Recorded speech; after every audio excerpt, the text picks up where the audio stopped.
This past month has been all about vulnerability, constraints, and finally getting around to all the things that I've wanted to do but have been too afraid to do. So on top of making a video every day, I wanted to train like a superhero. But I'm not saying this to pat myself on the back, because to be honest, it's bullshit.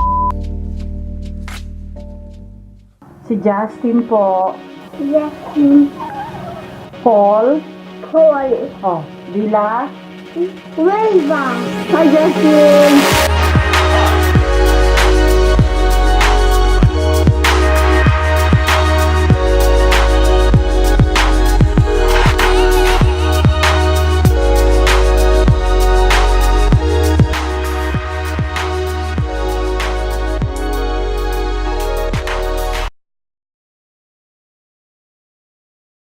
The problem is, I think that too often we see people accomplish things and hold them in high regard without actually knowing what they sacrificed to do so.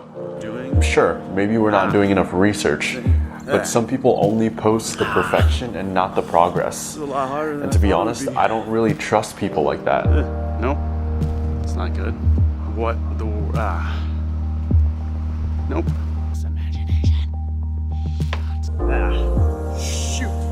I can't record this. That's because I know that there's, I don't trust people who always act like they've been at point B their entire lives. I don't see the value in that. Instead, I'd much rather have someone that can show me how to get from point A to point B. The problem is, I think that too often we see people accomplish things and hold them in high regard without actually knowing what they sacrificed to do so. And maybe some people are afraid to expose this vulnerable side of themselves because you may not like what you see, meaning that you might not agree with what they've sacrificed to get to where they are, or even worse, they might be ashamed to have sacrificed what they've sacrificed to get to where they are. That being said, this is what this month has looked like. Even though I started off the month with Slim Fast or Boost, chicken and eggs, eventually I cut out chicken and switched to the meal replacement shake to Huel. Obviously there were a couple exceptions, but so what, I'm human. Then I worked out 4 times a week, starting each session with a 45 to 60 minute run and another hour of lifting weights. And in terms of sleep, on average, I've probably slept 5 hours per night and actually woke up from a 2-hour nap just to record this. So what would compel someone to do something like this? What's the mental part of the process? I partially explained it in the crossover episode with Jacob's podcast, but I can best explain it through my 45 to 60 minute run every time that I would work out. Because during that final minute, that last 60 seconds, it's a full-on sprint.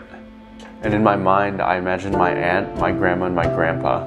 They're standing over the horizon as they're backlit by the sun. I can tell that they're smiling at me, but I can't fully see their faces. And as I get closer and closer, more and more of my family members start to appear as if it's this giant amphitheater of greatness. In the middle, standing there with them, is this future version of myself. This is what keeps me going. And as this 30-day challenge comes to an end, I felt like it was important to explain this process and what I've gone through this month.